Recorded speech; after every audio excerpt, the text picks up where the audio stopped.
right, here we go. Sarah here. Welcome back to another episode of You're Fucking Welcome.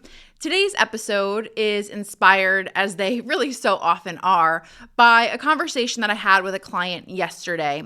And really, we were discussing and talking about, number one, the way in which so many of us, women specifically, have a tendency to kind of automatically assume that we've either done something wrong or we haven't done enough when it comes to getting the results in our business that we actually want, right? So, of course, I want to use the example of launching here, right? A client was sharing with me, she had a great launch. She had a particularly good kind of first half of the launch, and the second half didn't go as well as she wanted it to, but it still went incredibly, right?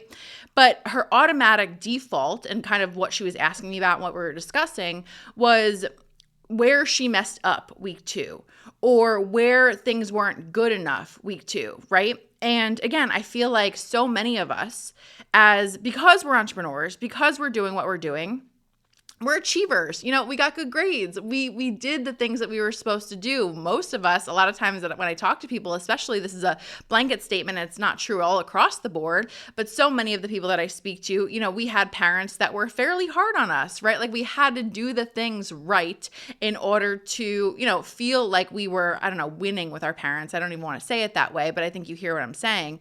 And for that reason, I think so many of us, again, in this mode of achieving, we're often so quick to just assume that, or not even assume, but focus on the negative, or focus on the ways in which, again, we weren't enough, whether that is from a quantity perspective, right? We didn't do enough, we didn't post enough, we didn't share enough, or the content, the things that we did do, they weren't interesting enough, they weren't aligned enough, they weren't powerful enough. And of course, I'm not necessarily saying, right, that for any of us, a launch could never be better, right? We all mess up. We all have moments where we didn't perform as powerfully or as often, right, as we would have ideally wanted to, because we're humans, of course. So I'm not sitting there saying that it's not a valid thing to look at.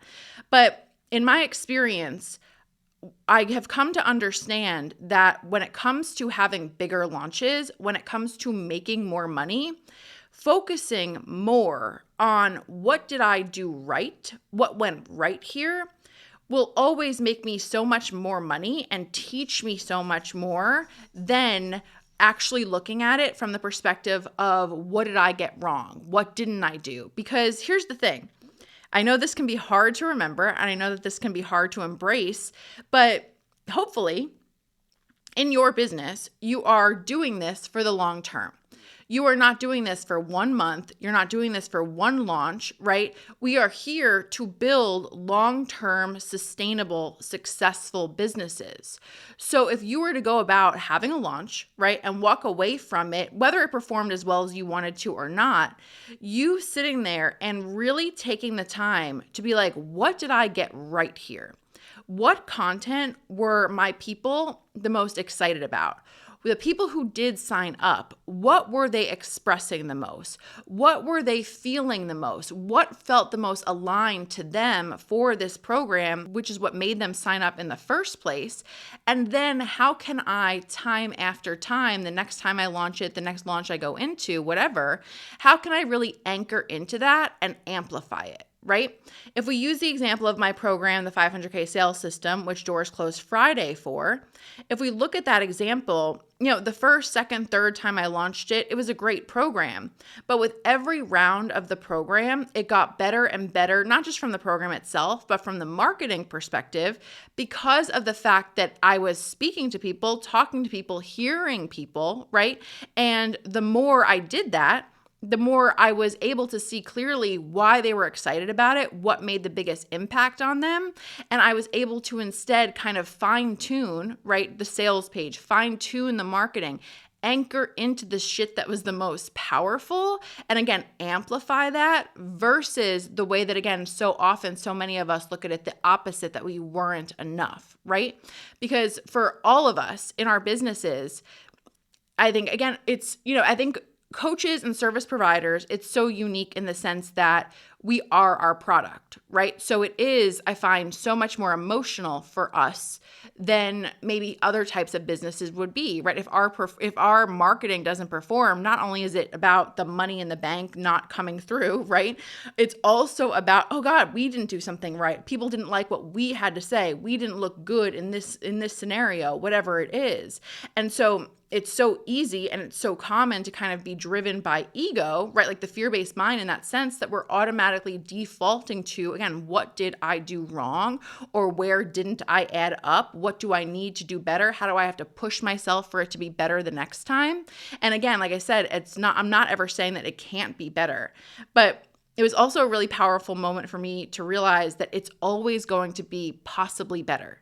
That sales page, that email, that launch, all of it, it's never going to be as good as it possibly could be. You are never, ever, ever going to arrive at a place in your business where everything is perfect or you feel as though you did every single thing flawlessly, right?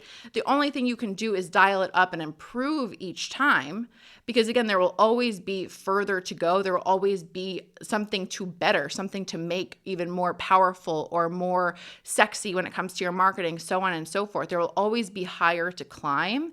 And as I've said to you many times before, embracing that, right, and allowing yourself to understand that like you're trying to kind of reach this peak and you're making yourself miserable so often to reach this peak that you're never going to get to anyway, the more powerful thing can, again, like I said, be anchored more so into what is going right? What feels good, what is actually resonating with people, and how can I really kind of take that and amplify that? And when I say amplify that, maybe that means leading, right, your sales pages or your marketing with that one point that people keep talking about in reference to your offer over and over and over again. And so let me say it this way. I know with the 500K sales system, such a big part of the marketing now is because it is really rooted in the fact that like I have been able to avoid and eliminate sales calls in my business, right? I have made a lot of money without sales calls.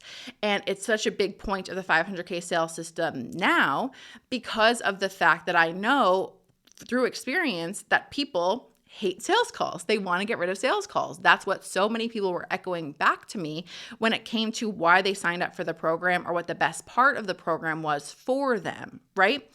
Therefore, when I'm marketing it, as much as possible, I'm going to lead live videos. I'm going to do masterclasses. I'm going to share all the stuff about not doing sales calls in as much of the marketing as possible, in as much of the sales page as possible. So again, this is that example of, oh, I have to say more, I have to do more, I have to be more, versus, oh, I know that this is what people are resonating with, and now I just have to be smart and strategic about really anchoring into that thing that is working, right?